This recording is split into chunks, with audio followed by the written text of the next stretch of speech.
Surrealism এর উপর অনেক কিছু দাঁড়িয়ে আছে যেটা বললাম, এবং সুরিয়ালিজম এর উপর অনেক সাহিত্য তৈরি হয়েছে। আর এই সুরিয়ালিজম যখন আমরা পড়তে যাব, তখন সুরিয়ালিজমের আগে আরো একটা জিনিস আমাদের লাগবে, যেটা ছিল সুরিয়ালিজমের গোড়া। সেই গোড়াটা হচ্ছে ডাডাবাদ। ডাডা একটা তত্ত্ব, এই তত্ত্বটা সুরিয়ালিজমের আগে তৈরি হয়েছে এবং সুরিয়ালিজমের গোড়া আমি আগে বললাম। আর ডাডাবাদ যে চিন্তাগুলো থেকে শুরু হয়েছিল, সেখান থেকে ধীরে ধীরে বিকশিত হয়ে সুরিয়ালিজমের জন্ম হয়েছে। আর সুরিয়ালিজমও একটা মানে ডাডাবাদ একটা ক্ষণবাদী আন্দোলন, এবং সেই অর্থে সুরিয়ালিজমও একটা ক্ষণবাদী আন্দোলন হলেও যদিও এই আন্দোলনটা বিভিন্ন দিকে চলে যায়। ধরা যাক মার্ক্সবাদের দিকে চলে যায় একটা ধারা চলে যায় ফ্রয়েডিজমের দিকে, হ্যাঁ, মনসমীক্ষণের দিকে। ফলে ধীরে ধীরে মানে পারফেক্ট যে সুরিয়ালিজম সেটা কিন্তু আর থাকে না, সেখান থেকে সরে যায়, অন্য জায়গায় চলে যায়। তো গেলেও আমরা দেখব যে এই সুরিয়ালিজম মোটামুটি ভাবে সুরিয়ালিজমের উপর নির্ভর করে সারা পৃথিবীতে সাহিত্য রচিত হয়েছে, শিল্প সাহিত্য রচিত হয়েছে, এবং এই শিল্প সাহিত্যগুলো নানাভাবেই আমাদের শিল্প সাহিত্যকে সমৃদ্ধ করেছে। এবং শুধুমাত্র সাহিত্যের জগতে নয়, বরং শিল্পের জগতে, আর্টের জগতে। হ্যাঁ, তোমরা অনেকেই শুনে থাকবে, সালভাদর দালির নাম শুনে থাকবে, তারপরে ম্যাক্স আর্নেস্ট, তার নাম শুনে থাকবে। তো এরা কিন্তু সবাই বলা যেতে পারে যে সুরিয়ালিজমের উপর নির্ভর করে শিল্প রচনা করেছিলেন। তারপরে কবি অ্যাপোলোনিয়ার, হ্যাঁ, তারপর হচ্ছে আরেকজন কবির নাম পাওয়া যায় পিয়ের রেভেরদি, ইনি কিউবিস্ট কবি। এই পিয়ের রেভেরদি ইনি এবং অ্যাপোলোনিয়ার, গিওম অ্যাপোলোনিয়ার মূলত এরা কিন্তু সুরিয়ালিজমের অন্যতম ধারাপ্রবাহী আর কি, মানে মুখপত্র। এরা হচ্ছে বলা যায় সুরিয়ালিজম বলে এদের নামটা সামনে আসে আমাদের। গিওম অ্যাপোলোনিয়ার নামটা একটু কঠিন, আমি আবার বলছি, গিওম অ্যাপোলোনিয়ার, ইনি একজন কবি। আর একজন হচ্ছেন কবি পিয়ের রিভার্দি। এরা আরো অনেকের নাম আমরা পাবো, আমি আস্তে আস্তে আসছি সে জায়গাগুলোতে। এখন এই সুরিয়ালিজম শব্দটার অর্থ আমরা বুঝতে পারছি যে সুপার রিয়েলিটি, এক ধরনের মানে রিয়েলিটি থেকে আরেকটু ঊর্ধ্বে, যেটাকে আমরা বাংলা নাম বলতে পারি পরাবাস্তববাদ, কেউ বলেছেন অধিবাস্তববাদ, এরকম আর কি। যে পরাবাস্তববাদ কিংবা অধিবাস্তববাদ, তাই বলে আদি ভৌতিক নয়। মানে আদি ভৌতিকতাটা হচ্ছে প্রাচীন বা আরো আগে বা মধ্যযুগীয়, বা অনেকটা বলতে পারি যে আদি ভৌতিক মানে হচ্ছে ভৌতিক ভূত সংক্রান্ত কিংবা এরকম বাস্তব জগৎ সংক্রান্ত নয়, এরকম কিছু। কিন্তু পরাবাস্তববাদীরা কিন্তু যদিও বাস্তবতা থেকে ঊর্ধ্বে থাকলেন, কিন্তু তারপরেও কিন্তু পরাবাস্তববাদ এক ধরনের, আমরা বলতে পারি যে ওর মধ্যে এক ধরনের বাস্তববাদ আছে। মানে রিয়েলিজম যে জিনিসটা, যে চোখে দেখা যায়, চোখে দেখা যায় সত্য, এই যে সত্যটা, এই সত্যটাকে আমরা আহ এড়াতে পারি না বিজ্ঞানের জগতে এসে, বিজ্ঞানের যুগে এসে। এখানে যারা সুরিয়ালিজমের পথ অবলম্বন করেছেন, তাদের ক্ষেত্রে যে ঘটনাটা ঘটেছে, তারা বাস্তব থেকে একটু সরে গিয়ে অন্য একটা জগতে তারা চলে গেছেন। কিন্তু সেই জগৎটা আদিভৌতিক জগৎ নয় একেবারে পুরোপুরি। কারণ হচ্ছে তাদের একটা গ্রাউন্ড ছিল, সেটা হচ্ছে ফ্রয়েডের মনোসমীক্ষণ। ফ্রয়েডের মনোসমীক্ষণ ছিল এই অর্থে যে ফ্রয়েড যেমন তিনটে মনের কথা বলেছিলেন, ইড, ইগো, সুপার ইগো, অথবা কনসাস, আনকনসাস, সাবকনসাস, এরকম মনের কথা বলেছিলেন। ফলে যে ওই যে ফ্রয়েডের যে মগ্ন চৈতন্য, যেটাকে বলি আর কি বাংলায় আমরা, যে একেবারে নির্জ্ঞান মন বা একেবারে আনকনসিয়াস মাইন্ড, যেটা সে আনকনসিয়াস যে মনটা আছে, সেই মনটা কিভাবে সাহিত্যে কাজ করে, পরাবাস্তববাদীরা আসলে সেই কাজটা করছিলেন তাদের সাহিত্যের মধ্যে। আমরা আসছি পরে, আমি শুধু একটা ভূমিকা দিলাম যে পরাবাস্তববাদটা আসলে কিভাবে পরাবাস্তব হয়ে উঠলো, কিংবা এটা এটা এক ধরনের বাস্তব রিয়েলিটি, অবশ্যই রিয়েলিটি, কিন্তু এটা নামটা দেখো, যখন আমরা বলি আদি ভৌতিক, তখন কিন্তু সেখানে বাস্তব শব্দটা থাকে না। কিন্তু আমরা যখন বলি পরাবাস্তব, তখন কিন্তু বাস্তব শব্দটা থাকে। আবার আমরা যখন বলি অধিবাস্তব, এটা পরাবাস্তবেরই আর একটা বাংলা। অধিবাস্তব, সেখানে কিন্তু এই সুরিয়ালিজমের আর একটা বাংলা আর কি, অধিবাস্তব, সেখানে কিন্তু বাস্তব কথাটা থাকে। তার মানে এরা বাস্তব, কিন্তু বাস্তবতাকে ভিন্নভাবে দেখেছেন। সেই ভিন্নভাবে যে দেখার যে জায়গাটা, সেটা আমরা আসছি আস্তে আস্তে। কিন্তু গোড়াটা শুরু হলো হচ্ছে আর একটা ইজমের মধ্যে দিয়ে, সেটা হচ্ছে ডাডাবাদ। ডাডা, এই ডাডা কারা এবং ডাডা কেন, এই শব্দটা এরকম কেন, ডাডা শব্দটা কোত্থেকে এলো, হ্যাঁ, এগুলোর একটা আমি নমুনা তোমাদের কাছে পেশ করব। যে শব্দ হচ্ছে ডিএ ডিএ, ডাডা। এই শব্দটা হচ্ছে ফরাসি শব্দ। আর এই ফরাসি শব্দের অর্থ হলো, এই ডাডা শব্দের অর্থ হলো হবি হর্স। হবি হর্স মানে হচ্ছে কাঠের খেলনা ঘোড়া। কাঠের খেলনা ঘোড়া মানে এই যে কাঠের খেলনা ঘোড়া তারা নামটা দিলেন, এটার পেছনে কারণটা কি ছিল, ঘটনাটা আসলে কি, ডাডাবাদ কি বিশ্বাস করে আমাদেরকে আগে জানতে হবে। ডাডাবাদী আন্দোলনের বিষয়গুলো কি ছিল সেটা আমাদেরকে জানতে হবে। এবং ডাডাবাদ সাহিত্য এবং শিল্পকে ভিন্নভাবে দেখেছে, সে ভিন্নতাটা আমরা দেখব। এবং সেটা যে সুরিয়ালিজমের একটা গ্রাউন্ড কিংবা একটা ভিত্তিভূমি, সেটাও আমরা তো আগে বললাম যে সেটাও আমাদেরকে বিচার করতে হবে, বিবেচনা করতে হবে। তো আমরা একটা ইতিহাসের আসি, যে ইতিহাসটা হলো এই যে ডাটা শব্দটা এই যে উৎপত্তি লাভ করলো তার একটা হিস্ট্রি আছে, তার একটা ইতিহাস হচ্ছে এই যে যারা এটার প্রবক্তা, যেমন বলা হয়ে থাকে যে রোমানিয়ান কবি ত্রিস্তান জারা, নাম মনে রাখতে হবে, রোমানিয়ান কবি ত্রিস্তান জারা, জার্মান লেখক হুগো বল, জার্মান লেখক হুগো বল। আরেকজনকে আমরা পাচ্ছি কবি এবং স্থপতি, তিনি কবি এবং স্থপতি, তিনি হচ্ছেন হ্যান্স আর্প, হ্যান্স আর্প। হ্যাঁ, এই তিনজন লোক, একজন বললাম রোমানীয় কবি ত্রিস্তান জারা, একজন হচ্ছে জার্মান লেখক হুগো বল, আরেকজন পেলাম কবি ও স্থপতি হ্যান্স আর্প। এই যে তিনজন, এরা মিলে আসলে শুরু করেছিলেন এক ধরনের আন্দোলন। সেই আন্দোলনটা হচ্ছে বুর্জুয়া শিল্প সাহিত্য বিরোধী আন্দোলন। অর্থাৎ অর্থাৎ বুর্জুয়া যে শিল্প, বা আমরা যেটা বলি যে অভিজাত শিল্প, অথবা শিল্পের নামে অভিজাত তন্ত্রকে রচনা করা, শিল্পের নামে, এটা বিরোধিতা তারা করেছেন। অর্থাৎ তারা একটা প্রথাগত যে শিল্প, প্রথাগত শিল্পের যে ভূমিকা, সেখান থেকে সরে গিয়ে একটা নতুন একটা আন্দোলনের সূচনা করেছিলেন। এবং সেই সূচনাটা আভাগার্দ আন্দোলনের অংশ। আভাগার্দ একটা নতুন অন্য একটা আন্দোলনের নাম। আভাগার্দ শব্দের অর্থ হচ্ছে অ্যাভান্ট গার্ড, মানে হলো যে সামনে থাকা সৈন্য। মানে এটা হলো যে এরকম যে সামনের দিকে এগিয়ে যাওয়া, অর্থাৎ পৃথিবীকে সামনের দিকে এগিয়ে নিয়ে যাওয়া, এরকম একটা আন্দোলন। তো ওখান থেকে আসলে এরা এই যে বুর্জোয়া শিল্প সংস্কৃতি বিরোধী যে আন্দোলনটা শুরু করলেন, এই আন্দোলনের মধ্যেই ছিল তাদের আসলে এই ডাডাইজমের উদ্ভব বা বিকাশ। তারা কি করতে চাইলেন আসলে, তারা আসলে প্রচলিত, এক কথা বলা যেতে পারে ডাডাইজম কিসের উপর নির্ভরশীল, ডাডাইজম হচ্ছে একেবারে প্রথা বিরোধী। ডাডাইজম হচ্ছে, ডাডাবাদ হচ্ছে প্রথা বিরোধিতা, প্রথার বিরোধিতা। অর্থাৎ এ পর্যন্ত যা হয়ে আসছে ক্লাসিকতার নামে, রোমান্টিকতার নামে, আধুনিকতার নামে, বা এই যে আমরা মানে বাস্তবতার নামে, এই সমস্তটার তারা বিরোধী। অর্থাৎ তারা এই সমস্ত তার বিরোধী হয়ে তারা নতুন একটা জায়গায় তারা চলে যেতে চান। কি জায়গা সেটা, সেটা আমাদেরকে দেখতে হবে। অর্থাৎ তারা হচ্ছেন প্রথম, বলা যেতে পারে যে শিল্প সাহিত্যের জগতে, শিল্পের জগতে প্রথম হচ্ছে বিদ্রোহী, বিপ্লবী।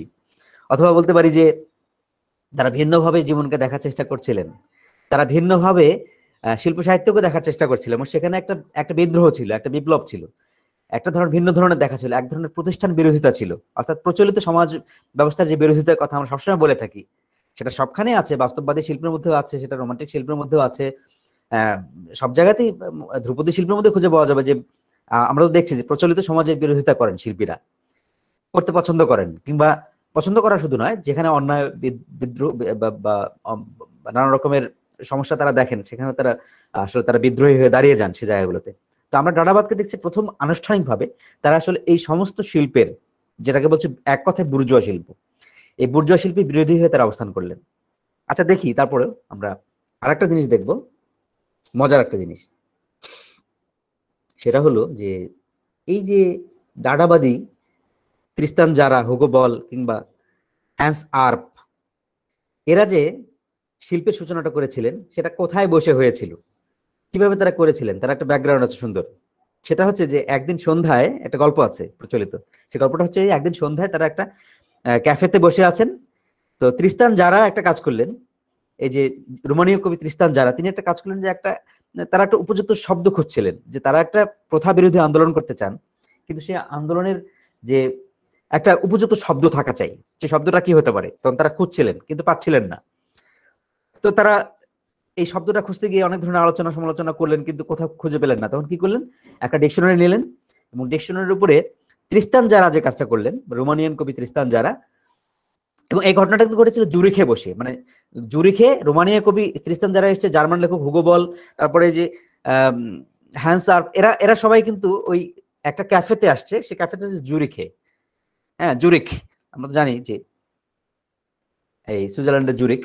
তো এই জুরিখে তারা আসছিল এবং জুরিখে একটা ক্যাফেতে বসে তারা একটা অভিধান নিচ্ছে, একটা অভিধানের উপরে এক খ্রিস্টান যারা কি করছে, একটা ছুরি, একটা ধারালো ছুরি বসিয়ে দিলেন এবং বসিয়ে দেওয়ার ফলে যেটা হলো যে এই তীক্ষ্ণ ছুরিটা ভেদ করে, পাতা ভেদ করে অনেক ভেতরে চলে গেল এবং পরে খুলে দেখা গেল যে যে শব্দটা শেষে আছে, মানে যে শব্দটা ছুরির মাথা দিয়ে বিক্ষত হয় নাই, সেই শব্দটা হচ্ছে ডাডা। এই যে ডাডা শব্দের অর্থ প্রথম বলেছিলাম যে হবি হর্স বা খেলনা ঘোড়া, এটা ফরাসি শব্দ। এই শব্দটার মধ্যে গিয়ে ডিকশনারিটা, এই জার্মান ফরাসি ডিকশনারি ছিল সেটা, এই জার্মান ফরাসি যে ডিকশনারিটার মধ্যে ওই শব্দটার মধ্যে গিয়ে ছুরির ফলাটা থেমে গেছে। তো ওই শব্দটাই তারা গ্রহণ করলো, ডাডা শব্দটা, যে এইটাই হবে আমাদের আন্দোলনের শব্দ। আসলে ওর সঙ্গে এই আন্দোলনের যে এই যে মনোভাবটা, যে প্রতিবাদী মনোভাব, সেটা তার সঙ্গে খুব একটা সম্পর্ক যে আছে তা ব্যাপারটা তা নয়। তবে অনেকে আবার অন্য কথা বলে থাকেন। অনেকে এই গল্পের বাইরে আর একটা টেক্সট প্রচলিত, সেটা হলো যে তারা মনে করেন যে ডাডা মানে হচ্ছে যে শিশুদের ধ্বনি, যে শিশুরা যেমন কথা শুরু করে, কথা বলা শুরু করে, আমরা দেখবো যে নানা রকমের আওয়াজ করে মুখ দিয়ে, হ্যাঁ, তারা দাদা দাদা এরকম। ডাডা শব্দটা যদি ফরাসিতে দাদা বলা হয়, তো দাদা দাদা এরকম তারা নানা ধরনের আওয়াজ করে। এখান থেকে হয়তোবা এই শব্দটা মানে অর্থহীনতা এক ধরনের। তার মানে কি, শিশুরা ব্যাবলিং করে প্রথমে যখন ভাষা শেখে, তার মানে এটা হচ্ছে অর্থহীন একটা জগৎ। শিশু একটা অর্থহীনতার মধ্যে দিয়ে ধ্বনি উৎপাদন করে এবং সেই ধ্বনিটা পরবর্তীকালে এসে আমরা যখন তার বুঝ হওয়ার সঙ্গে সঙ্গে একটা বা পরিবেশের কারণে একটা ভাষায় রূপান্তরিত হয়, একটা বোধগম্য ভাষায় রূপান্তরিত হয়। কিন্তু তার আগ পর্যন্ত সেটা হচ্ছে একটা এমন একটা ভাষা যেটা কেউ বোঝে না, অথবা একটা, তো এটাও একটা দাদাবাদের, এই ডাডাইজমের এটাও একটা বড় একটা ব্যাপার, সুরিয়ালিজমের একটা বড় ব্যাপার। সুরিয়ালিজমকে ধরা যায়, এই যায় না, এই বাস্তব তো এই বাস্তব নয়, হ্যাঁ, বাস্তব থেকে ঊর্ধ্বে, ঠিক ধরা যাচ্ছে না জিনিসটাকে। তো শিশুদের ওই যে ভাষাটা দাদা দাদা, সেটা ঠিক ধরা যাচ্ছে না যে সে কি বলতে চায়। হ্যাঁ, আবার এটাও ঠিক যে তারা যেভাবে শব্দটা নির্বাচন করেছিলেন, সে তীক্ষ্ণ ডিকশনারির মধ্যে ছুরি বসিয়ে সে ডাটা শব্দটা বিদ্ধ হয় নাই যে জায়গাটা, সেটা তো সেটাও এর একটা ব্যাপার যে ওখান থেকেও হতে পারে। তো যাই হোক, এখানে আমরা দেখি যে ডাডা নামে একটা পত্রিকাও প্রকাশ করা শুরু হয়ে গেল 1917 সালের দিকে, এবং তারা কিন্তু 1915 সালে বসে এই শব্দটা পেয়েছিলেন এবং দুই বছর পরে দেখা গেল 1917 সালে একটা পত্রিকা প্রকাশ করা শুরু করলেন ডাডা নামে। এবং এখানে ডাডাবাদীরা যেটা করেছিল যে তারা প্রচুর আড্ডা দিত, প্রচুর এবং নানা ধরনের বিচিত্র কাজকর্ম করতো আর কি। যেমন বিচিত্র পোশাকে সজ্জিত হয়ে নানা রকমের অদ্ভুত কবিতা তারা আওড়াতো, অদ্ভুত কাজ করতো, অদ্ভুত রকমের অর্থহীন কাজ করে বেড়াতো। তো এগুলো কিন্তু খুব মানে এক ধরনের মানুষকে খুব, এগুলো কিন্তু খুব প্রভাবিত করে। যেমন দেখা যায় যে বিভিন্ন জায়গাতে এরকম কোনো ঘটনা ঘটলে যে বিচিত্র অদ্ভুত, এসবের প্রতি মানুষের একটা আলাদা আকাঙ্ক্ষা, আলাদা একটা ভালো লাগা থাকে কারো কারো। হ্যাঁ, তো কোনো একটা বিচিত্র ঘটনা ঘটলে, কোনো একটা অদ্ভুত কিছু ঘটলে, ফলে দাদাবাদের ক্ষেত্রে এই আকর্ষণটা এভাবে হয়ে দাঁড়িয়েছিল যে ডাডা যেহেতু একটা অদ্ভুত এবং বিচিত্র একটা অবস্থার মধ্যে দিয়ে, বিচিত্র অনুভব বা বিচিত্র এক ধরনের অদ্ভুতত্ব যেটাকে বলে আমরা, যে এই স্ট্রেঞ্জ, এই এইটা ওর মধ্যে ছিল বলে অনেকে আকর্ষণ করতে পেরেছিল। এবং দেখা যাচ্ছে যে প্যারিস থেকে এই ডাডাবাদী আন্দোলন তার ঢেউ নিউ ইয়র্ক পর্যন্ত চলে গেল। এবং নিউ ইয়র্কে তো বলা যায় 1916 থেকে 1919 সাল পর্যন্ত 3 বছর ব্যাপী প্রচুর ভূমিকা পালন করলো আমেরিকাতে। 19 সাল পর্যন্ত, দেখো 19 সাল তখনও। আর একটা জিনিস হলো যে এই সময় কিন্তু জগৎটা এমন, আমি পরে আসছি সেটাতে, একটা জটিল জগৎ। এখানে আমেরিকাতে যারা এই খ্রিস্টান জারারদের মতো বা হুগো বলদের মতো করে যারা চিন্তা করা শিখেছিলেন বা সাহিত্য রচনা করেছিলেন বা শিল্প আন্দোলনটা চালিয়ে নিয়েছিলেন, তাদের নাম পাওয়া যায়, যেমন মার্সেল ডুক্যাম্প, ম্যান রে, হ্যাঁ, তারপর ফ্রান্সিস পিকারিয়া, এদের নাম পাওয়া যায়। এই মোটামুটি এই তিনজন খুব বিখ্যাত, যে মার্সেল ডুক্যাম্প, ম্যান রে, ফ্রান্সিস পিকারিয়া, এরা কিন্তু এই আন্দোলনের প্রতিভ ছিলেন এই আমেরিকাতে। হ্যাঁ, মানে এদের মূল কাজটাই ছিল সে চিরাচরিত সৌন্দর্যবোধ, যে সৌন্দর্যটা তৈরি করে রেখেছে ক্লাসিক পৃথিবী, রোমান্টিক পৃথিবী, বাস্তববাদী পৃথিবী, সেটা এখান থেকে সরে যাওয়া, সোজা কথা, অর্থাৎ এক ধরনের বিপ্লব। তারপর হচ্ছে যে আরেকটা বড় কথা হচ্ছে যুদ্ধ, ওয়ার। এই যুদ্ধটা কিন্তু একটা বড় ফ্যাক্টর এই ডাডাবাদ এবং সুরিয়ালিজম দুটো তৈরি করার ক্ষেত্রে। কেন যদি বলো যে কেন যুদ্ধ বড় ফ্যাক্টর, কারণ হচ্ছে যে প্রথম বিশ্বযুদ্ধ এর মধ্যে শুরু হয়ে গেছে আমরা জানি 1914 সালে, এবং তারা যুদ্ধের বাজারে বসে কিন্তু এই ঘটনাগুলো ঘটাচ্ছেন। তার পেছনে মূল কারণ হচ্ছে যে এতদিন ধরে ইউরোপে শিল্প সাহিত্যের নামে যে সংহতি আশা করা হয়েছিল, যে সংযত অবস্থা আশা করা হয়েছিল, যে সৌন্দর্য বোধের পূজা করা হয়েছিল, সেই সৌন্দর্য বোধ যেন যেন উবে গেল, কারণ হচ্ছে বিশ্বযুদ্ধ শুরু হয়েছে এবং লক্ষ লক্ষ মানুষের প্রাণ যাচ্ছে, মানুষের জীবন ক্ষতিগ্রস্ত হচ্ছে, ব্যাধিগ্রস্ত হচ্ছে, বাধাগ্রস্ত হচ্ছে। এই যে অবস্থাটা, মানে একটা ধ্বংসযজ্ঞের উপর তারা দাঁড়িয়ে আছেন। এই ধ্বংসযজ্ঞের মধ্যে থেকে আসলে সুন্দর একটা পৃথিবী কামনা করা যায় না, এটাই তাদের বক্তব্য। যার ফলে প্রচলিত যে সৌন্দর্য বোধ, তাদের বিরুদ্ধে তাদের ঘৃণা জাগলো।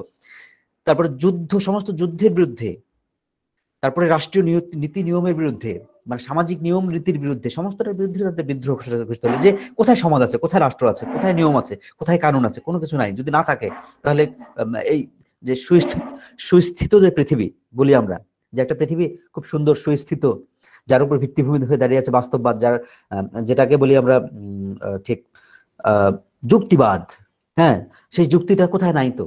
মানুষ তো অযৌক্তিক হয়ে উঠছে, মানুষ ক্রমান্বয়ে বিশৃঙ্খল এবং অযৌক্তিক হয়ে যুদ্ধের খাতায় নাম লেখাচ্ছে এবং যুদ্ধ করে মানুষের প্রাণ বিসর্জন দিচ্ছে, বোমা মেরে মানুষকে উড়িয়ে দিচ্ছে। এই জগৎটা, এটা তো কখনোই শুদ্ধ পৃথিবী হতে পারে না, এটা কখনোই যে প্রচলিত পৃথিবী হতে পারে না। তো প্রচলিত পৃথিবী যদি এই যুদ্ধই কামনা করে, এরকম ধ্বংসই কামনা করে, তো সেখানে যুক্তি বলে কিছু নাই। মানে তারা এইটাই বলতে চাইলেন, মোট কথা। মানে তারা এখানে যুক্তির বিরোধিতা করলেন। তারা যুক্তির বিরোধিতা করেও আমরা দেখব পরবর্তীকালে যে তারা একটা যুক্তিবাদী হয়ে ওঠারই চেষ্টা করছেন পক্ষান্তরে। মানে ওটা হচ্ছে ভিন্ন যুক্তি, মানুষকে ভালো রাখার যুক্তি, মানুষকে ভালোবাসার যুক্তি। সে জায়গাতে তারা ঠিক আছে, কারণ সেখান থেকে তৈরি হয়েছিল তত্ত্বটা।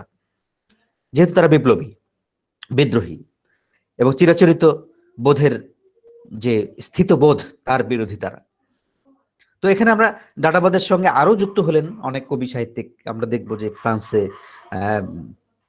যারা খুব বিখ্যাত কবি সাহিত্যিক, আন্দ্রে ব্রেতো, তারপর লুই আরাগো, তারপর পল এলুয়ার। এই তিনজনের কথা এই জন্য বলবো যে তিনজন খুব ভূমিকা পালন করেছিল। বিশেষ করে আন্দ্রে ব্রেতো, তিনি তো ইশতেহারি রচনা করেছিলেন। সুরিয়ালিজমের যে ইশতেহার রচনা হলো বলা যেতে পারে, সেই সুরিয়ালিজমের ইশতেহার কিন্তু এই তোমার আন্দ্রে ব্রেতো খুব অনেক ভূমিকা পালন করলেন, বিশাল ভূমিকা পালন করলেন তিনি। হ্যাঁ, আন্দ্রে ব্রেতোর একটা বড় ভূমিকা ছিল এই এটা এই করার ক্ষেত্রে। তো আমরা দেখবো যে আন্দ্রে ব্রেতো বা তারপরে লুই আরাগো যাকে আমরা পেলাম, তিনি চলে গেলেন হচ্ছে মার্ক্সবাদের দিকে। আবার পল এলুয়ার যাকে পেলাম, তিনি আবার কিছুটা প্রতীকবাদ, কিছুটা পরাবস্তবাদ, নানা রকম মিশেলে একটা ঘটনা তারা ঘটালেন। এবং আমরা দেখবো পরে সুরিয়ালিজমে যখন যাব, তখন এই যে বিভিন্নজন বিভিন্ন দিকে ঝুঁকে গেলেন, কেউ ফ্রয়েডের দিকে গেলেন, কেউ মার্ক্সবাদের দিকে গেলেন, এই কথাগুলো আমরা বলবো পরে এসে, হ্যাঁ, কিভাবে। এবং কেউ প্রকৃতির দিকে গেলেন, যেমন পল এলুয়ার যার কথা বললাম, তৃতীয় জন, তিনি প্রকৃতির দিকে ধাবিত হলেন, মার্ক্সবাদের দিকে ধাবিত হলেন। লুই আরাগো মার্ক্সবাদের দিকে ধাবিত হলেন। তারপর আন্দ্রে ব্রেতো, তিনিও সাম্যবাদী আন্দোলনের দিকে ঝুঁকে পড়লেন। তো এই ধরনের যাওয়াগুলো আসলে আমাদেরকে দেখাচ্ছে যে শেষ পর্যন্ত এই সুরিয়ালিস্ট যে বিশুদ্ধতাবাদী সুরিয়ালিস্ট আন্দোলন বা ডাটাবাদী যে আন্দোলন, সেই আন্দোলনের জায়গাটা সেখানে থাকলো না। তো যাই হোক, সেটা আমাদের পরের আলোচনার বিষয়। তার আগে আমরা একটু আলোচনা করি, সেটা হলো যে এই ডাটাবাদের যে প্রবণতাগুলো ছিল, সেই প্রবণতাগুলো আসলে কি, যার উপর দাঁড়িয়েছিল এই আন্দোলনের ভিত্তিটা, মানে আন্দোলনের বৈশিষ্ট্যগুলো আসলে কি, সেগুলো আমরা মোটামুটি ভাবে কয়েকটা বৈশিষ্ট্যের নাম আমি বলবো এবং সেগুলো ব্যাখ্যা করব। যেমন 1 নম্বর, ডাটাবাদীরা মনে করলেন যে মহৎ এবং চিরকালীন শিল্প সাহিত্য বলে কিছু নেই। এবং তারা আরো বললেন যে মহৎ শিল্পের নামে যা চলছে তা স্রেফ ধাপ্পা।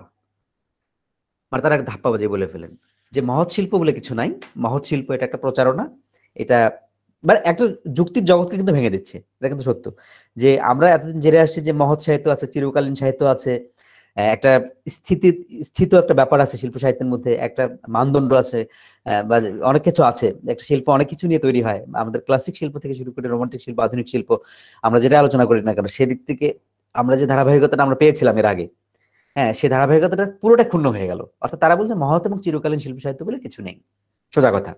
এবং তারা এটাকে শুধু কিছু নেই বলেই না, এটাকে ধাপ্পাবাজি বললেন আর কি। বললেন যে এটা এটা একটা মহৎ এবং মহৎ শিল্পের নামে যা চলছে তা হচ্ছে ধাপ্পাবাজি। অর্থাৎ তারা মানে একেবারে একটা উল্টো পিঠে অবস্থান করলেন। তারপর একটা বলি, তারপর একটা তারা বলেছিলেন যে শিল্প সাহিত্যের সম্পর্কে, মানে তৈরি হওয়া সম্পর্কে, আর ছন্দ সম্পর্কে, এবং এটার বিন্যাস সম্পর্কে। তো তারা কি বলেছিলেন যেমন তারা বলছিলেন যে শিল্প এবং সাহিত্যের হবে স্বয়ংভূ। স্বয়ংভূ মানে কি? স্বয়ংভূ মানে এই জন্য যে স্বয়ংভূ বলতেছেন, তারা বলছেন যে এটা অটোমেটিক্যালি তৈরি হবে। এবং সে কারণে আমরা দেখি যে অটোমেটিক রাইটিং নামক একটা রাইটিং একটা আন্দোলন তৈরি হয়েছিল। এটা একটা আন্দোলনও বলা যেতে পারে, বা অটোমেটিক রাইটিং এই আন্দোলনের ফলাফল, ডাটাবাজি আন্দোলনের ফলাফল। অটোমেটিক আন্দোলন রাইটিং বলতে কি বোঝায়? অটোমেটিক রাইটিং মানে হলো যে আমার মনে যা আসছে তাই আমি লিখে যাব, অর্থাৎ এর কোনো শাসন বারণ নাই। অর্থাৎ আমাকে কেউ বলে দিবে না যে তুমি রোমান্টিক সাহিত্য রচনা করো, কেউ বলে দিবে না যে ক্লাসিক সাহিত্য রচনা করতে হবে, বা কেউ বলে দিবে না যে এইরকম করে রচনা করো, কেউ বলে দিবে না যে এভাবে ছন্দ মিলিয়ে রচনা করো, অথবা কেউ বলে দিবে না যে কবিতার ক্ষেত্রে যেমন আমরা ছন্দ আলোচনা করি যে এক ছন্দের মধ্যে অবশ্যই স্বরবৃত্ত ছন্দ, তারপরে মাত্রাবৃত্ত ছন্দ, কখনো অক্ষরবৃত্ত ছন্দ। এই ডাটাবাদীরা বলবেন যে এই ধরনের কোনো আন্দোলন, এই ধরনের কোনো ছন্দের তাল মেলানোর কোনো আমাদের প্রয়োজন নেই। আমরা এখান থেকে বহু দূরে আমাদের মনে যেরকম আসবে সেরকম আমরা লিখবো। অর্থাৎ এখানে একটা মগ্ন চৈতন্য, যেটা ফ্রয়েডীয় যে মনোবিকলন তত্ত্ব, যেটা সেটার যে ভেতরের যে জায়গাটা, যে ভেতরের মনটা, যেটা আসলে তার নিজের মতো করে গড়ে উঠতে চায়, অর্থাৎ নিজের মতো করে কল্পনা করতে চায়, নিজের মতো করে চিন্তা করতে চায়, এই যে স্বাধীনভাবে চিন্তা করতে পারার যে অবস্থাটা, সেই স্বাধীনতাটা, এবং যেটা ইগো এবং সুপার ইগো দ্বারা শাসিত হবে না। ইগো এবং সুপার ইগো দ্বারা যদি শাসিত হয়, তাহলে তো সেটা শাসিত হয়ে এই যে একটা শৃঙ্খলার কাছে চলে যাবে। অর্থাৎ আমরা যে শৃঙ্খলাপূর্ণ আচরণ করি, সেটা সাহিত্যেও সেই শৃঙ্খলাটা ভূমিকা পালন করে। কিভাবে? যে আমাদের শৃঙ্খলার ফলে কিন্তু ছন্দ একটা শৃঙ্খলা, বাক্য বিন্যাস একটা শৃঙ্খলা, বা এরকম বাক্য আবেগ মানে ধরো বিস্ময়বোধক বাক্য, ধরা যাক একটা প্রশ্নবোধক বাক্য, এটা একটা শৃঙ্খলা। তো এই ধরনের শৃঙ্খলা দিয়ে দিয়ে কিন্তু আমরা আমাদের আমাদের ভাষা পদ্ধতি, আমাদের বাক্য পদ্ধতি, অথবা কবিতার ক্ষেত্রে ছন্দ পদ্ধতি, এগুলো কিন্তু আমরা মানে চিন্তা করেছিলাম, বা এভাবে তৈরি হয়েছিল পৃথিবীটা, একটা বিন্যাসের পৃথিবী, একটা লজিক্যাল পৃথিবী। তো তারা বললো যে এই ধরনের লজিক থাকার কোনো দরকার নেই, কারণ হচ্ছে যে মগ্ন চৈতন্য হচ্ছে আসল কথা। মগ্ন চৈতন্য বলতে বোঝাচ্ছে যে নির্জ্ঞান মন যেটাকে বলি, সেটা হচ্ছে আসল কথা। এবং তারা ওটাকে প্রাধান্য দিলেন, এবং তারা বললেন যে ওখান থেকে যা উঠে আসে নির্জ্ঞান মন থেকে বা অচেতন মন থেকে, ঠিক সেভাবে শিল্প সাহিত্য রচিত হবে। অর্থাৎ যা ইচ্ছা তাই রকমের, যা ইচ্ছা তাই বলতে আমরা বুঝি যে যাচ্ছে তাই মানে হলো যে যা খুশি তাই করো, যেমন খুশি তেমন করে শব্দ কে প্রয়োগ করো, শব্দকে ব্যবহার করো, কবিতার মধ্যে শব্দকে ব্যবহার করো, শিল্প সাহিত্যের মধ্যে শব্দকে ব্যবহার করো। শুধু শব্দ নয়, তার ছন্দবিন্যাস থেকে শুরু করে বাক্যবিন্যাস, যাবতীয় যে ভাষার যে সচেতন কাঠামোটা আছে, সমস্ত কাঠামোটাকে ভেঙে দাও, সোজা কথা। এবং এখানে আমরা এই সেই আরেকটা জায়গায় যাই, 3 নম্বরে সেই জিনিসটাই পাবো। এখানে 5টা তত্ত্বের কথা আমি বলবো। তো আমি প্রথমে বললাম যে মহৎ এবং চিরকালীন শিল্প বলে কিছু নেই। দ্বিতীয় বললাম যে শিল্প সাহিত্য হবে স্বয়ংভূ, ছন্দটন্দ বা বাক্যবিন্যাস এগুলো তারা বললেন যে এগুলো দরকার নাই, এবং এগুলোর নাম দিলেন তারা বুদ্ধির চাতুর্য এবং মনের কারসাজি, মননের কারসাজি। তারা বললেন যে বুদ্ধির কারসাজি মাত্র। তো বুদ্ধির কারসাজি আমরা মানবো না, আমরা বুদ্ধি থেকে সরে গিয়ে অন্য একটা জগতে, আমরা বিশৃঙ্খল একটা জগতে চলে যেতে চাই, তারা এটা বললেন। তৃতীয় যেটা বলতে চাইছিলাম সেটা হচ্ছে তারা ওই কথাটা বলেন যে ফ্রয়েডের যে কথাটা আমি বলছিলাম, যে মনের সচেতন অংশ নয়। ফ্রয়েড একটা কথা বলেছিলেন যে আমাদের যে মনটা আছে, তাকে যদি আমরা 10 কল্পনা করি বা 100 কল্পনা করি, 100-র মধ্যে 10 ভাগ, অথবা 10-এর মধ্যে 1 ভাগ, অর্থাৎ 10%, এই 10% থাকে হচ্ছে সচেতন অংশ, আর বাকি 90 ভাগই হচ্ছে অন্ধকার জগৎ, বাকি 90 ভাগ হচ্ছে অচেতন জগৎ, অবচেতন বা অচেতনের জগতে থাকে বাকি 90 ভাগ মনটা। তো এই 90 ভাগ মনের 10% শুধুমাত্র উপরে ভেসে থাকে। অর্থাৎ এটাকে তিনি তুলনা করেছিলেন একটা হিমশৈলের সঙ্গে। হিমশৈল কি? ওই যে বরফের সঙ্গে। অর্থাৎ অর্থাৎ একটা বড় বরফের যে খণ্ড থাকে, সেটা যদি পানিতে ভাসিয়ে দেওয়া যায়, তাহলে তার মানে শুধুমাত্র 1/10 ভেসে থাকে। ওটাকে বলছেন ফ্রয়েড সচেতন মন। আর বাকি যে 90% এটা হচ্ছে অন্ধকার জগৎ। তো এখন এই ডাটাবাদীরা বা সিরিয়ালিস্টরা এরা কিন্তু ওই সেই 90 ভাগ যে ভেতরে থাকা যে জগৎটা, অর্থাৎ যেটা ডুবে থাকা যে জগৎটা, একটা বরফ খণ্ডের যে 90 ভাগ ডুবে আছে, সেই জগৎটাকে তারা সামনে নিয়ে আসতে চাচ্ছিলেন। তারা বলছিলেন যে মনের সচেতন অংশ নয়, বরং আমরা অবচেতন এবং অচেতন অংশ নিয়ে কাজ করতে চাই, এবং অচেতন অংশ যা করে তাই শিল্প, অবচেতন অংশ যা করে সেটাই শিল্প। তারা এটাকে শিল্প বলতে চাচ্ছেন, সচেতনতাকে শিল্প বলতে চাচ্ছেন না। এবং তারা বলছেন যে বুদ্ধির চালাকি বা বুদ্ধির হুকুম খাটে হচ্ছে সচেতন অংশে, অচেতন অংশে খাটে না। অর্থাৎ ওই 90% যে জায়গাটা আছে সেখানে খাটে না। সেখানে যেহেতু খাটে না, ফলে ওটাই হবে আমাদের মানে ডাটাবাদ এবং সিরিয়ালিস্টদের বড় শিল্প কাঠামো, শিল্প মাধ্যম, শিল্পকে তৈরি করার মাধ্যম। এবং এ কারণে তারা এটা আবার চতুর্থ নম্বর আমরা আসছি, তারা বললেন যে আসলে এই যে 90 ভাগ যে মন ভেতরে থাকে, এই মনটা আসলে খুবই এলোমেলো। মানে এই বাহ্যিক 10 ভাগের 1 ভাগ বা 10% যেটা দেখা যায়, সেটা হচ্ছে খুব সাজানো গোছানো, আর বাকি 90 ভাগ হচ্ছে এলোমেলো। এবং ওই যে এলোমেলো অচেতন মন, আমরা যেন অবচেতনের মধ্যে অনেক কিছু এলোমেলো হয়ে বিরাজ করে।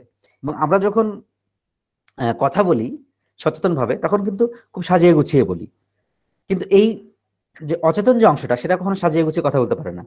অচেতন যে অবচেতন যে অংশটা, সেটা সবসময় এলোমেলো, সেটা নানা রকমের চিন্তার উথাল পাথাল আবর্তের মধ্যে থাকে। সেটা একটা মানে প্রবল একটা, বলবো, ফুটন্ত অগ্নিকুণ্ড, সেখানে একটা লাভা কুণ্ড, সেখানে সবকিছু উথাল পাথাল হয়ে বিরাজ করে, কখনো ঊর্ধ্বমুখী কখনো নিম্নমুখী, নানা রকম, মানে তার কোনো চরিত্র নেই।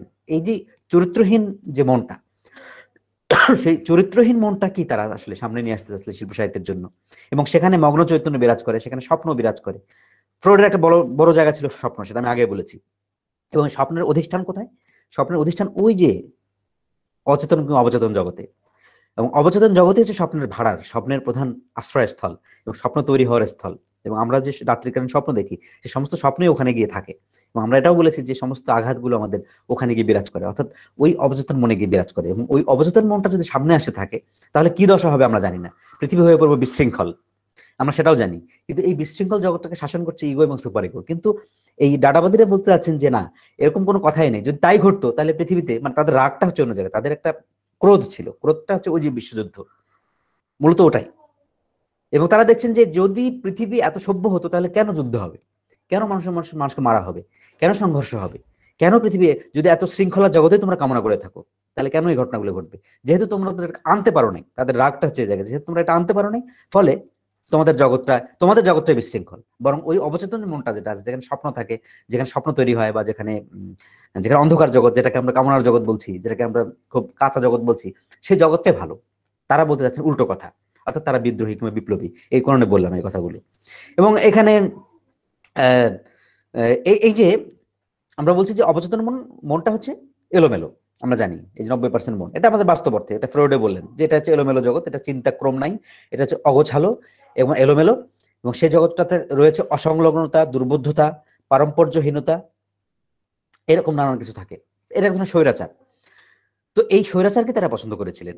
এবং এ কারণে দেখা গেল যে এই যে 1915 সালে যে 3জন কবি মিলে যে শিল্প সাহিত্যের আন্দোলনটা গড়ে তুললেন, এই তৃস্তান জারা, হুগো বল এবং স্থপতি হ্যান্স আর্প, হ্যাঁ, এরা কিন্তু, এদের মধ্যে তৃস্তান জারাকে দেখলাম যে কবিতা সম্পর্কে তিনি কি বোঝেন।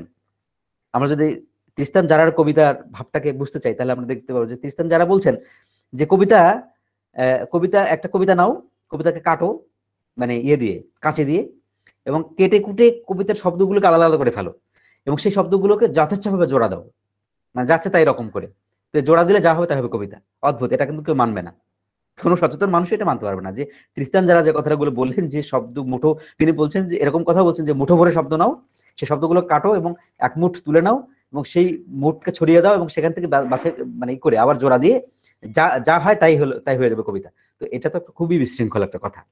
এবং এত বেশি বিশৃঙ্খলতা এবং এত বেশি মানে লাগামহীনতা এবং এত বেশি নৈরাজ্য, সে এই এত বেশি নৈরাজ্যের মধ্যে থেকে আসলে, সেই জন্য এই শিল্প আন্দোলনটা আসলে টিকলো না। আমরা দেখি যে 1915 সালে যে আন্দোলনটা শুরু হয়েছিল, মোটামুটি 1922 সালেই সেই আন্দোলনটা কিন্তু শেষ হয়ে গেল এবং সমাপ্তি ঘটলো। এই সমাপ্তি ঘটার পেছনে এই বেশি পরিমাণ উগ্রতা, বেশি পরিমাণ বিশৃঙ্খলতা, বেশি পরিমাণ তোমার মগ্ন চেতন বা অচেতন মনের ব্যবহার, এগুলো কিন্তু একটা, মানে অনেক কিছুকে যেমন প্রথমে খুব এটাকে খুব চার্মিং মনে হয়েছিল, ঠিক সেই চার্মিং এরকমটা থাকলো না। সে কারণে এই আন্দোলনটা খুব ক্ষণবাদী আন্দোলন হিসেবে কিন্তু ওখানে থেকে গেল, রয়ে গেল। এবং যেটা আমরা বলি যে আরো কিছু বিষয় ছিল, সেটার পেছনে বড় কারণ হলো যে এই ডাডাবাদী আন্দোলনের যারা কর্মী, বিশেষত তারপরে যারা এসেছিলেন, যে তাদের নাম বলেছিলাম আমি, যে সুরিয়ালিজমের কথা এখানে আসবে, যে সুরিয়ালিজমের শুরু এখান থেকে হবে। যে ডাডাবাজি আন্দোলন যখন স্তীমিত হয়ে গেল, তখনই আসলে সুরিয়ালিজমের আন্দোলন শুরু হলো। এবং সুরিয়ালিজমের বীজটা দাদাবাদের মধ্যে ছিল, কারণ সুরিয়ালিস্টরাও একটা মগ্ন চৈতন্য, এবং তাদের ক্ষেত্রেও ওই যে ফ্রয়েডীয় মগ্ন চৈতন্য, এটা একদম স্পষ্টভাবে থাকলো। এবং তারা ওই মনটাকেই তারা প্রধান মন হিসেবে বিবেচনা করলেন।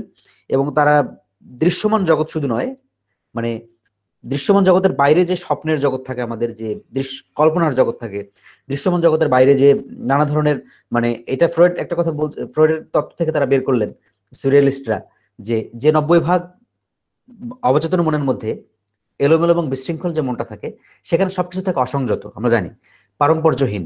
সেই অসংযত এবং পারম্পর্যহীন যে মনটা আছে, সেই মনটাকে তারা তুলে নিয়ে আসলেন এবং তারা বললেন যে ওই মনটাও সত্য। সুরিয়ালিস্টদের একটা দাবি ছিল যে ওই মনটাও সত্য। কেন সত্য? কারণ হচ্ছে ওই মনটার মধ্যে যদি আমার, তারা বললেন যে 90 ভাগ মনের মধ্যে, ফ্রয়েড বলছিলেন, ফ্রয়েডের তত্ত্ব থেকে বের করা যায় যে তিনি ওই 90 ভাগ মনের মধ্যে অনেক কিছু আছে। সে অনেক কিছু থাকার মধ্যে অনেক কিছু কিরকম, যেমন ধরা যাক ভীতি, আমাদের কামনা, আমাদের বাসনা, আমাদের যাবতীয় যে জীবন সম্পর্কে যে দুর্বহ যে অনুভূতিগুলো আছে, একটা শিশুও বোধ করে কিন্তু এগুলো, শিশু থেকে বড় পর্যন্ত। অর্থাৎ যে জগৎগুলো খুব অন্ধকারের জগৎ, সেই যে অন্ধকারময় জগৎটা যে যেখানে বিরাজ করে একেবারে ভয় ভীতি রকমের এরকম ভৌতিক বিষয়গুলো, সেই বিষয়গুলো কি তারা অস্বীকার করতে চাইলেন না, সুরিয়ালিস্ট অস্বীকার করতে চাইলেন না। তারা বলে যে এটা যদি ঘটে থাকে, যদি আমার কল্পনায় এরকম আসে যে আমি ভূতে ভয় পাচ্ছি, তাহলে জিনিসটা বাস্তব।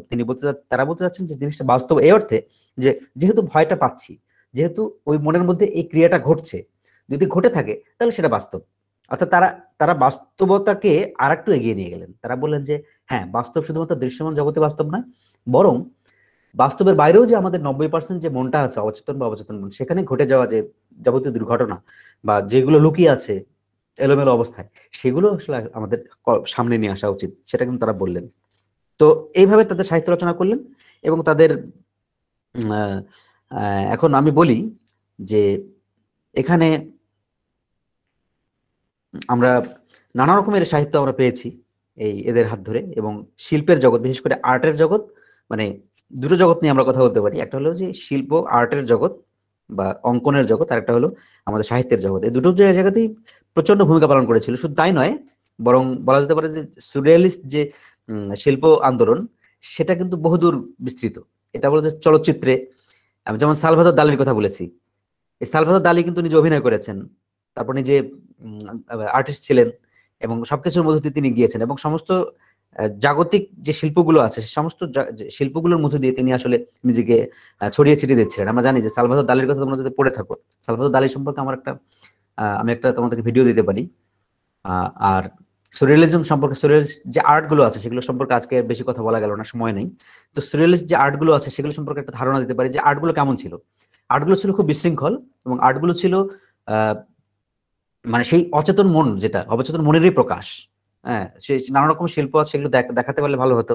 ক্লাসটা যে দীর্ঘায়িত করা যাচ্ছে না, ফলে আমি সেই দুটো ভিডিও এর সঙ্গে অ্যাড করে দেবো তোমাদের সঙ্গে, এই ক্লাসের সঙ্গে তোমরা দেখে নিলে আশা করি এই সুরিয়ালিস্ট যে আর্টগুলো, যে কিভাবে সালভাদর দালি, তারপর হচ্ছে যে পল ক্লে, তারপর এরা কিভাবে শিল্পকে রচনা করেছিলেন, এবং ম্যান রে, তাদের যাদের কথা ইয়ার তোমার এই যে যারা মোটামুটি ভাবে এই খুব বিখ্যাত ছিলেন ওই সময় আর কি, শিল্প সাহিত্য বিশেষ করে আর্টের জগতে, তারা কিভাবে শিল্প রচনা করেছিলেন সেগুলো সম্পর্কে একটা ধারণা আমাদের। মার্কস আর্নেস্ট, হ্যাঁ ম্যাক্স আর্নেস্টের কথা আগে বলছিলাম, ম্যাক্স আর্নেস্ট, সালভাদর দালি, দুজনের নাম সামনে আসে সাধারণত, তার পিছিয়ে পিছিয়ে অন্যরা আসে। তো সালভাদর দালি, ম্যাক্স আর্নেস্ট, এদের চিত্রকলাগুলোর মধ্যে যে এক ধরনের এই যে সুরিয়ালিজম প্রবণতা ছিল, প্রবণতা শুধু না, তারা সুরিয়ালিস্ট আর্টিস্টই ছিলেন বলা যেতে পারে। তো সুরিয়ালিস্ট আর্টিস্ট এবং তাদের আর্টগুলো যে কিরকম করে এলোমেলো ছিল, একটা দৃশ্যমান জগৎ কিভাবে তারা ভেঙে চুরে দিয়ে অন্য একটা অদৃশ্যময় এক ময়তাকে স্থাপন করেছেন, যুক্তির জগৎকে ভেঙে দিয়েছেন, শৃঙ্খলাকে ভেঙে দিয়েছেন শিল্পের মধ্যে। বা একটা আমরা আর্ট বলছি যে দৃশ্যমান, যে যুক্তি পরম্পরা শৃঙ্খলা জনিত আর্ট বলি, সেই আর্টগুলোকে তারা কিভাবে ভেঙে দিয়ে একটা একটা অন্যরকম একটা দোমরানো মোচড়ানো, ভেঙে চুরে যাওয়া বস্তুকে নিয়ে তারা আর্ট করেছেন, অঙ্কন করেছেন, সেগুলো আমরা খুঁজে পাবো তাদের শিল্প আলোচনা করতে গেলে। আর সাহিত্যের জায়গায় যদি যাই, তাহলে আমরা তো বললামই যে সাহিত্যের মধ্যে এই যে গিওম অ্যাপোলোনিয়ার, তিনি ছিলেন একজন সুরিয়ালিস্ট কবি, একদম একেবারে নাম একেবারে মানে ঘোষিত কবি আর কি। তারপরে কিউবিস্ট কবি পিয়ের রিভেরদি, তার কথা আগে বলেছি, তিনিও ছিলেন এই অবচেতন মনকে নিয়ে রচনা করা সুপার রিয়াল শিল্পী কবি। এবং আমরা দেখি যে এই আন্দোলনটা, শিল্প আন্দোলনটা, আমরা বললাম যে ডাডাবাদ থেকে শুরু হলো, মানে ডাডাবাদ থেকে শুরু মানে ডাডাবাদের মধ্যে বীজ ছিল, 1922 সালে ডাডাবাদ অবস্থিত হয়ে গেল।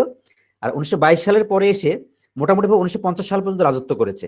এবং 1950 সালে আমরা দেখি যে দ্বিতীয় বিশ্বযুদ্ধ তখন শেষ হয়ে গেছে, অর্থাৎ প্রথম বিশ্বযুদ্ধ পরবর্তীকাল থেকে শুরু হলো এবং দ্বিতীয় বিশ্বযুদ্ধ কাল পর্যন্ত, শেষ পর্যন্ত এই এই সুরিয়ালিস্ট শিল্পীরা একদম খুব দুর্দণ্ড প্রতাপে সারা পৃথিবীতে তারা কিন্তু শিল্প রচনা করেছে, তাদের শিল্প মহিমাকে প্রকাশ করেছে।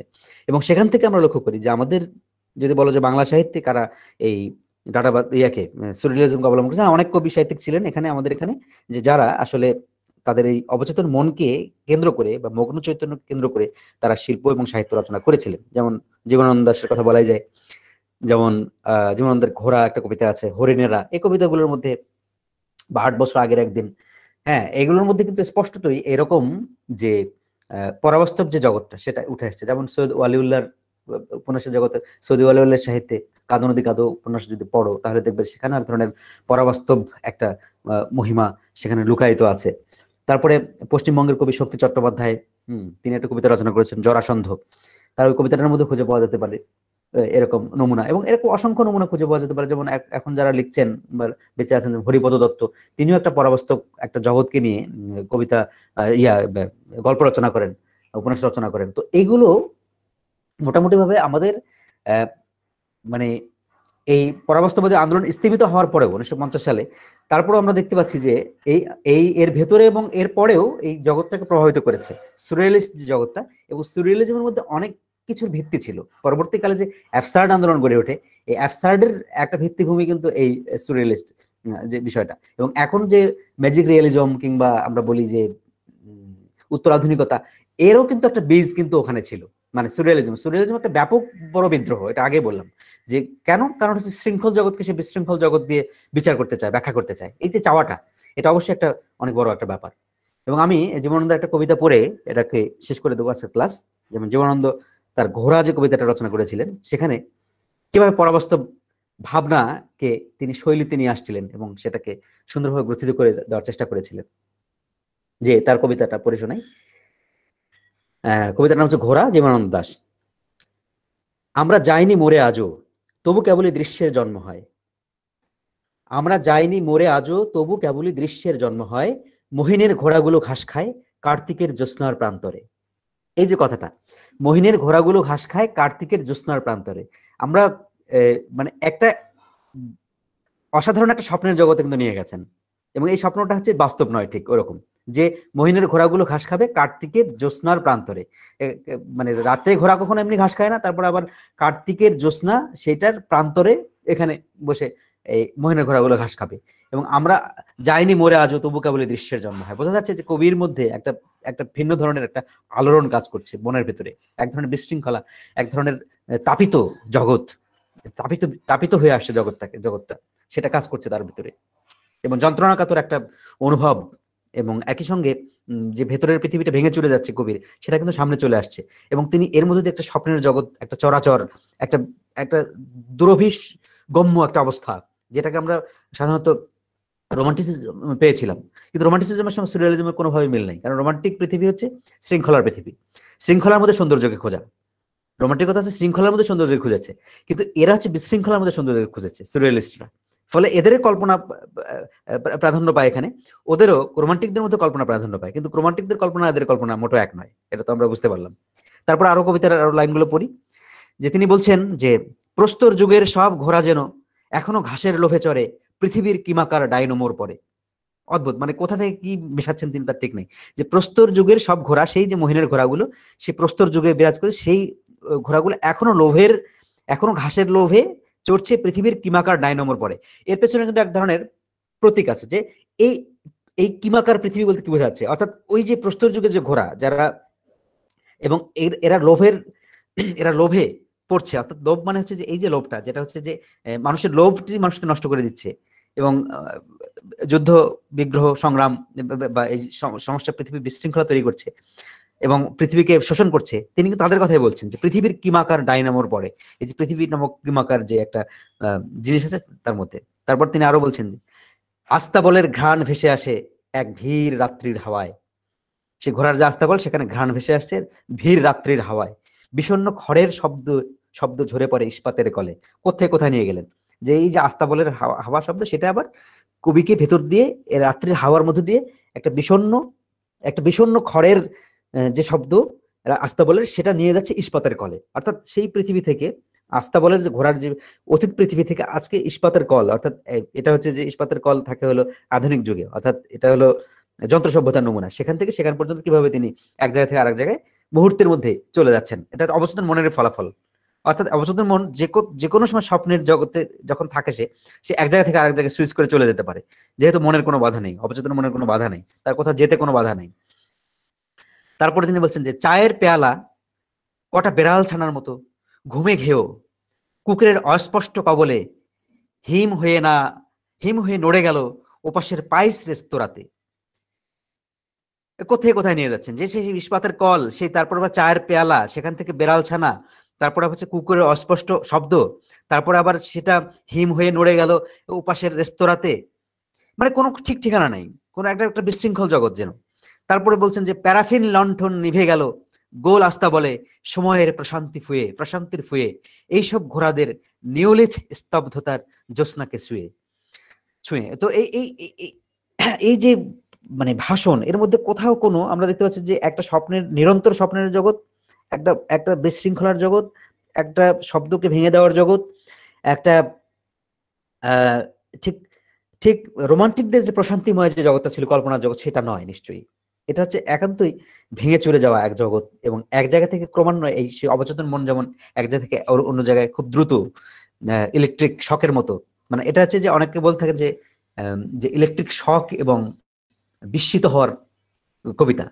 এই এই সুরিয়ালিজমও তাই। সুরিয়ালিজম সম্পর্কে এক বাক্যে অনেকে বলে থাকে, যেটা হলো শক এবং বিস্ময়। অর্থাৎ শক পেলাম এবং বিস্মিত হলাম।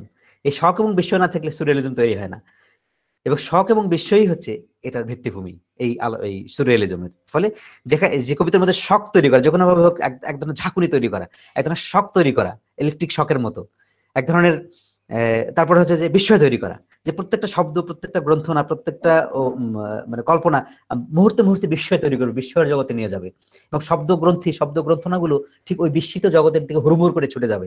তো এই যে অবস্থাটা, এটা হচ্ছে আসলে পরাবাস্তব পৃথিবী তৈরি করবার অন্যতম নমুনা। আমরা দেখছি যে এই যে বিষয়টা, এটা ধীরে ধীরে এই যে এরপরে তো শেষ করা গেল না, যাই হোক, আমরা যখন মানে শুধু একটা কথা বলে যাই যে এই সুরিয়ালিস্ট আন্দোলনটাও এখানে থাকলো না, এটা অন্য জায়গায় চলে গেল। কারণ যারা এটার ইশতেহার রচনা করেছিলেন বা যারা এটা করেছিলেন, তারা অবশ্যই অন্য জগতে চলে গেছেন, অন্য জায়গায় চলে গেছেন। ফলে দেখা যাচ্ছে যে ডাটাবাদীরা প্রথম দিকে শুরু করেছিলেন এই আন্দোলন, তারা ধীরে ধীরে অন্য একটা জায়গায় চলে, যেটা বললাম যে কেউ মার্ক্সবাদের দিকে ঝুঁকে গেছেন, কেউ ফ্রয়েডিজমের দিকে ঝুঁকে গেছেন। ফলে মার্ক্সবাদের দিকে যারা ঝুঁকে গেছেন, যেমন পল এলুয়ার কবি, তারা কিন্তু একটা মার্ক্সবাদী পৃথিবীর দিকে চলে গেলেন, এবং তারা এই বিশৃঙ্খলাকে স্বীকার করতে চাইলেন না। তারা যেহেতু মার্ক্সবাদ একটা শৃঙ্খলাকে স্বীকার করে, ফলে তারা আবার শৃঙ্খলার দিকে যেতে চাইলেন। ফলে বোঝা যাচ্ছে যে এই যে বিশৃঙ্খলার মধ্য দিয়ে আবার একটা শৃঙ্খলা চলে আসছে, মার্ক্সবাদ সামনে চলে আসছে। যেহেতু এই সুরিয়ালিস্ট শিল্পীদের একদল, তারা এটা ঠিক ওই তাদের যে এলোমেলো অবস্থাটা ছিল, সেই এলোমেলো অবস্থাটা তারা মানতে চাইলেন না। তারা বললেন যে না, আবার নতুন করে একটা লজিক্যাল জগতে যাওয়া চাই। এই লজিক্যাল জগতে যখনই যেতে চাওয়া হবে, তখনই আসলে সুরিয়ালিজমের যে মর্তবাটা, যে তার যে মহিমাটা, সেটা আসলে থাকে না, সেটা আসলে চলে যায় আবার নতুন একটা শৃঙ্খলার দিকে। ফলে এখানে বড় একটা ভূমিকা পালন করেছে মার্ক্সবাদ। যে মার্ক্সবাদ তাদেরকে আবার আশাবাদী, যে হতাশায় তারা ছিল, তাদেরকে আবার নতুন একটা আশাবাদী পৃথিবীর দিকে নিয়ে গেল। ফলে দেখা গেল যে সেই বিশৃঙ্খলা জগৎটা ওরকম করে না থেকে অন্য একটার দিকে টার্ন নিল, এবং অন্য একটা জগতে চলে গেল। ফলে সুরিয়ালিজমের আন্দোলনও ধীরে ধীরে স্থবিত হয়ে পড়লো 1950 সালের পরে, আমরা দেখতে পাচ্ছি। এবং সেটা যদিও 1950 সালে স্থবিত হয়েছিল, আগে বলছিলাম, তারপরও সুরিয়ালিজম নিয়ে আজও পৃথিবীতে নানা ধরনের শিল্প সাহিত্য রচিত হয়, এবং আজও শিল্পীরা সারা পৃথিবীতে শিল্পীরা কবিতা রচনা করেন, বা সুরিয়ালিস্ট আর্ট যেটাকে বলি, যে আর্টের জগতে, সেটাও করা হয়। ফলে এভাবে আমরা সুরিয়ালিজমকে তার উত্থান এবং পতন, এবং একই সময় ডাটাবাদের সঙ্গে তার যে সংলগ্নতা, সমস্তটাকে বিচার বিবেচনা করতে পারি।